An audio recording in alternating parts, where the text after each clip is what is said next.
Yes, as the name of the chapter suggests, sources of energy. Now, energy is the capacity to do work. Now, how we can get various forms of energy? What is that particular thing or a resource which can create that particular energy is a source. Now, source of energy कब हमारे लिए अच्छा है और कब नहीं, ये decide करते हैं कुछ points. Good source of energy. जैसे मान लीजिए मेरे पास अगर सोलर एनर्जी है, तो सोलर एनर्जी कहां से मिली मुझे? सन से. तो सन क्या है? सोर्स है सोलर एनर्जी का. इसी तरीके से मेरे पास बहुत सारी एनर्जीज हैं, जैसे विंड एनर्जी. विंड एनर्जी का सोर्स है wind. So different forms of energy के लिए क्या क्या उनके सोर्सेज हैं, वो हम इस चैप्टर में पढ़ेंगे. ठीक. अब अगर हम एक एनर्जी को यूटिलाइज कर रहे हैं, एक एनर्जी को हार्नेस कर रहे हैं, तो उस एनर्जी को यूज करने के लिए मुझे क्या करना पड़ेगा? क्या मेथड है? भाई ऐसा ना हो कि मैं एक एनर्जी को यूज करती जा रही हूं और बहुत ज्यादा पोल्यूशन क्रिएट हो रहा है. ऐसी एनर्जी का कोई फायदा नहीं है, राइट? तो हमारे पास एक ऐसा सोर्स ऑफ एनर्जी होना जरूरी है जो एक अच्छा सोर्स माना जाए, एक अच्छा फ्यूल माना जाए. So if I want that my source of energy should be good, so for this we have 4 factors. 4 factors अगर एक source of energy satisfy करता है तो वो good source की कैटेगरी में आएगा. ठीक. अब first factor क्या है? This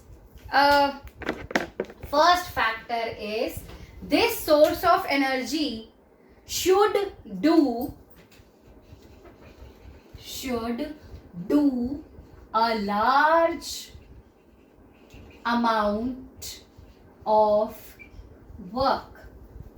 It should do a large amount of work per unit mass or volume.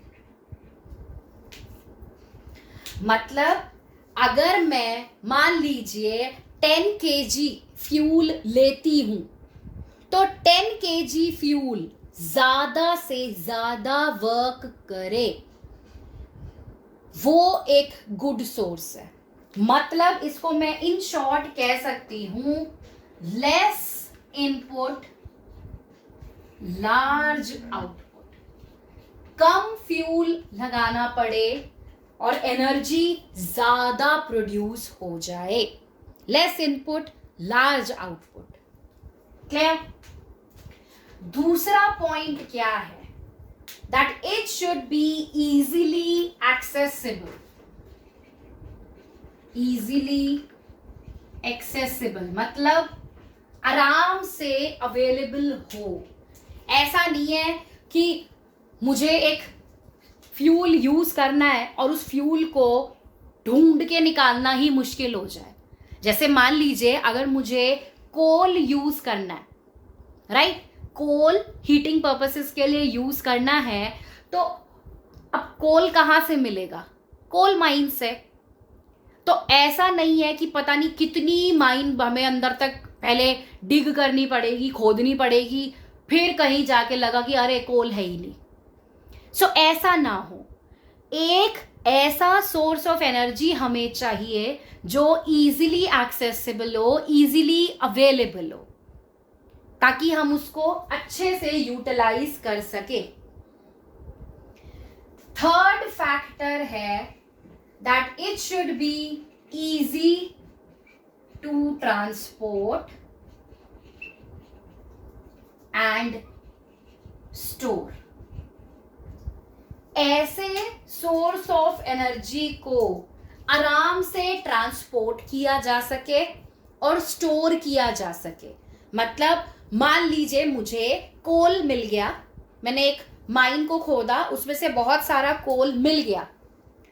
अब लेट्स से कि जो मेरी इंडस्ट्री है जहां पर मुझे कोल को यूज करके एनर्जी प्रोड्यूस करनी है, वो उस कोल माइन से थाउजेंड्स ऑफ किलोमीटर्स दूर है, तो मुझे उस कोल को ट्रक में भर के थाउजेंड्स ऑफ किलोमीटर्स ट्रैवल करके उसको वहां इंडस्ट्री में पहुंचाना पड़ेगा। तो इतना तो एनर्जी प्रोड्यूस नहीं होगी जितना खर्चा तुम्हारे ट्रांसपोर्ट में हो जाएगा। तो ऐसा फ्यूल किसी काम का नहीं है जिसे ट्रांसपोर्ट करने में ही इतने पैसे खर्च हो जाएं या प्रॉब्लम आए। इजी टू ट्रांसपोर्ट वो मेथड है या उस सोर्स को मैं गुड सोर्स बोलूंगी जो ऐसा हो कि जिसको ट्रांसपोर्ट करने में ज़्यादा प्रॉब्लम ना आए। मान लीजिए मेरी एक कोल माइन है, वहाँ से बहुत सारा कोल निकला, उस कोल माइन से कुछ किलोमीटर दूर ही एक इंडस्ट्री सेटअप कर दी जाए, तो उस कोल माइन से कोल को इकट्ठा करके लेकर जाना और उस इंडस्ट्री में छोड़ना, ये करने में ज़्यादा मेहनत, ज़्यादा पैसा दोनों ही खर्च ना करना पड़े। So it should be easy to transport and easy to store. अब इतना सारा फ्यूल या इतना सारा कोल मान लीजिए आपने इकट्ठा कर लिया, अब उसे स्टोर कहाँ करोगे, उसे रखोगे कहाँ? सो ऐसी जगह आपको ढूंढनी पड़ेगी जहां पर आप उस फ्यूल को आराम से स्टोर कर सकते हो। पता लगा बारिश हो गई, सारा कोल खराब हो गया। सो जो फ्यूल या जिस सोर्स ऑफ एनर्जी को हम आराम से ट्रांसपोर्ट और स्टोर कर सकते हैं, वो एक गुड सोर्स, एक गुड फ्यूल की कैटेगरी में आएगा, राइट? एंड लास्ट पॉइंट है, इट शुड बी इकोनॉमिकल, मतलब पॉकेट फ्रेंडली। ऐसा नहीं है कि जबरदस्त महंगा फ्यूल खरीद लिया कि हाँ भाई मैंने फ्यूल ले लिया है, बहुत महंगा लिया, महंगा खरीदा और एनर्जी कुछ भी खास प्रोड्यूस नहीं हुई। तो ऐसा फ्यूल हमें नहीं चाहिए। सो आपका फ्यूल इकोनॉमिकल होना चाहिए, कॉस्ट इफेक्टिव होना चाहिए, पॉकेट फ्रेंडली होना चाहिए। सो जिस फ्यूल में, जिस सोर्स में ये चारों पॉइंट्स होंगे, वो एक गुड सोर्स ऑफ एनर्जी की कैटेगरी में आएगा। फॉसिल फ्यूल्स ये क्या होते हैं, कैसे बनते हैं? When plants and animals they die, right? They get buried in the earth. अर्थ में दब गए plants and animals, right? Hundreds and thousands of years तक ये अर्थ के अंदर दबे रहते हैं and different temperature and pressure conditions की वजह से ये जो dead and decaying plants and animals हैं, they start converting themselves into fuels. तो जो ये डेड एंड डिकेइंग एनिमल्स हैं, इन्हें फॉसिल बोला जाता है। एंड सिंस ये फ्यूल जो हमें मिल रहा है, ये हमें फॉसिल्स से मिल रहा है, dead and decaying plants and animals से मिल रहा है, इसीलिए इनको फॉसिल फ्यूल कहा जाता है। क्लियर? नाउ बहुत टाइम तक, काफी टाइम तक लोग वुड पे डिपेंड करते थे। वुड को एक गुड सोर्स उस पहले के टाइम पर माना जाता था, पर धीरे धीरे लोगों ने रियलाइज किया कि नहीं, वुड उतना भी अच्छा सोर्स नहीं है। क्यों नहीं है? बिकॉज जब वुड को बर्न किया जाता है, तो बर्न होने पर वुड अपने पीछे रेजिड्यू छोड़ता है।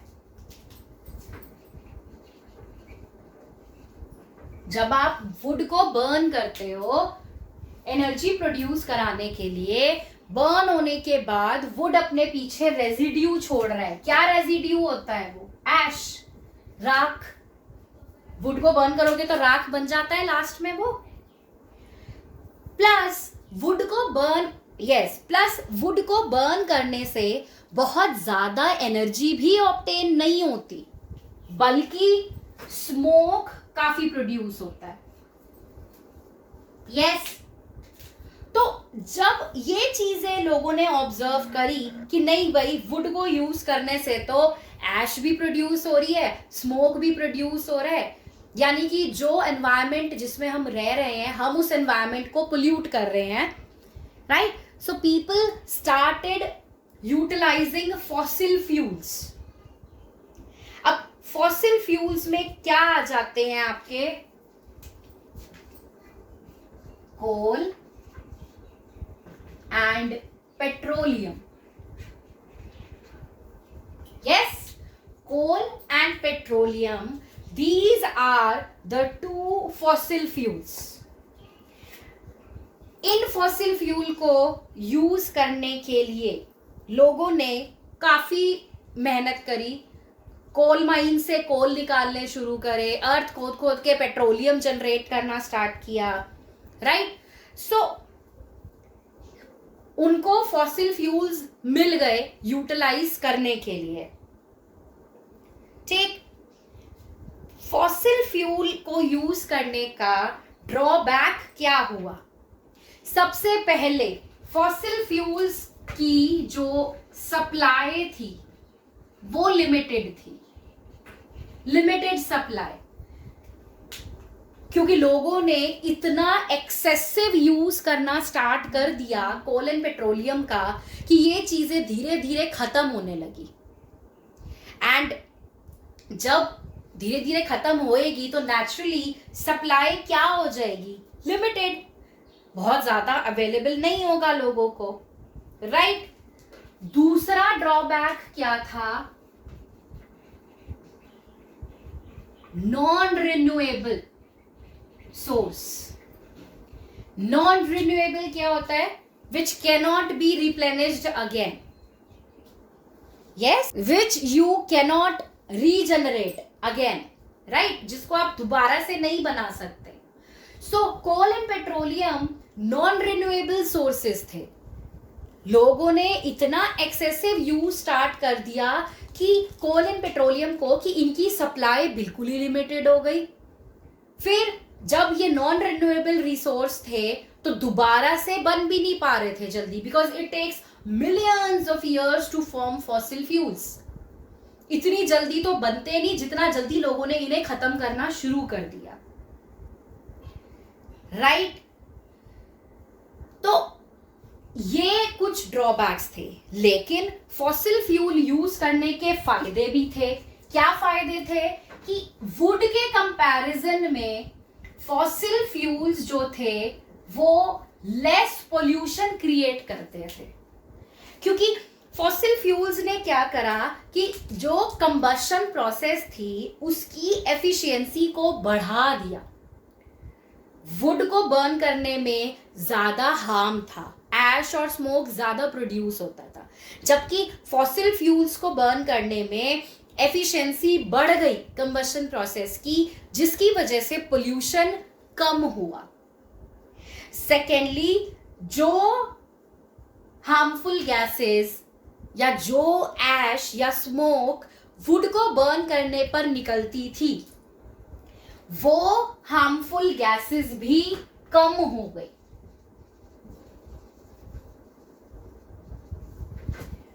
कोल और पेट्रोलियम को बर्न करने पर, यूटिलाइज करने पर वुड के कंपैरिजन में कम हार्मफुल गैसेस रिलीज होती थी।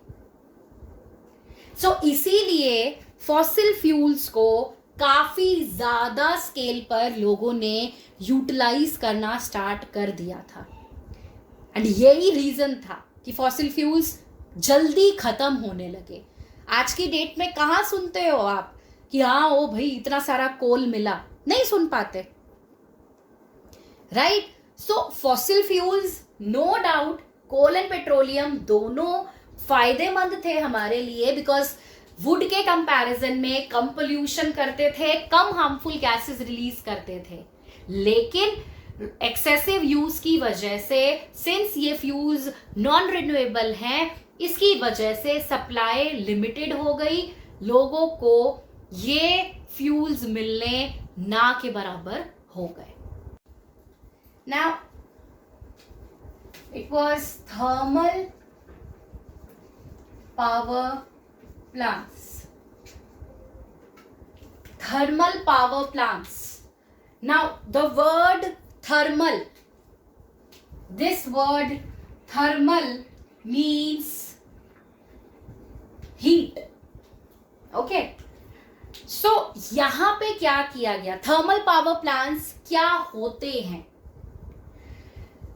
ऐसे प्लांट्स, ऐसी इंडस्ट्रीज जहां पर हीट यूज करके इलेक्ट्रिसिटी जनरेट की जाती है। क्या किया जाता है? फॉसिल फ्यूल्स लिए, फॉसिल फ्यूल्स को बर्न किया। फॉसिल फ्यूल्स को बर्न करने पर, ठीक, वाटर लिया और वाटर को हीट अप करना स्टार्ट कर दिया using the burning of fossil fuels. Fossil fuels को बर्न करने पर रोज बहुत ज्यादा अमाउंट में हीट रिलीज हो रही है, जो भी रोज ये काम कर रहे हैं पावर प्लांट्स में। तो जो फॉसिल फ्यूल्स को बर्न करने पर हीट प्रोड्यूस होती है, उससे वाटर को हीट अप करना स्टार्ट करते हैं। ठीक, वाटर हीट अप होने पर कन्वर्ट होता है स्टीम में। वाटर वेपर्स, जब आप वाटर को हीट कर रहे हो, वाटर वेपर्स बनेंगे, स्टीम बनेगी। इस स्टीम को डाला जाता है बड़े बड़े टरबाइन्स पर। क्या होते हैं टरबाइन्स? कुछ आइडिया है आप लोगों को? What are turbines? Yes, correct. Turbines क्या होते हैं? टरबाइन्स ह्यूज साइज रोटेटर्स होते हैं। एक ऐसे आप कह सकते हो डिवाइस जो रोटेट कर सकता है जब आप उस पे स्टीम या वाटर, इन चीजों को डालते हो। सो स्टीम को बड़े बड़े टरबाइन्स पर डाला गया। टरबाइन्स ने रोटेट करना स्टार्ट किया एंड रोटेट करने पर अल्टीमेटली इलेक्ट्रिसिटी प्रोड्यूस हुई। तो आपने क्या किया? आपने फॉसिल फ्यूल्स को बर्न किया। फॉसिल फ्यूल को बर्न करने से जो हीट प्रोड्यूस हुई, उस हीट से आपने वाटर को हीट अप किया। वाटर को हीट अप करने पर उसे कन्वर्ट किया वाटर वेपर या स्टीम में। स्टीम को आपने टरबाइन्स पर इंसिडेंट कराया, जिनकी वजह से टरबाइन्स ने रोटेट करना स्टार्ट किया एंड रोटेट करने पर इलेक्ट्रिसिटी जनरेट हो गई। सिंस आप इलेक्ट्रिसिटी जनरेट कर रहे हो हीट की वजह से, इसीलिए थर्मल पावर प्लांट्स बोला जाता है ऐसी इंडस्ट्रीज को। ठीक, जहां पर थर्मल यूज करके इलेक्ट्रिसिटी जनरेट की जा रही है, हीट यूज करके इलेक्ट्रिसिटी जनरेट की जा रही है।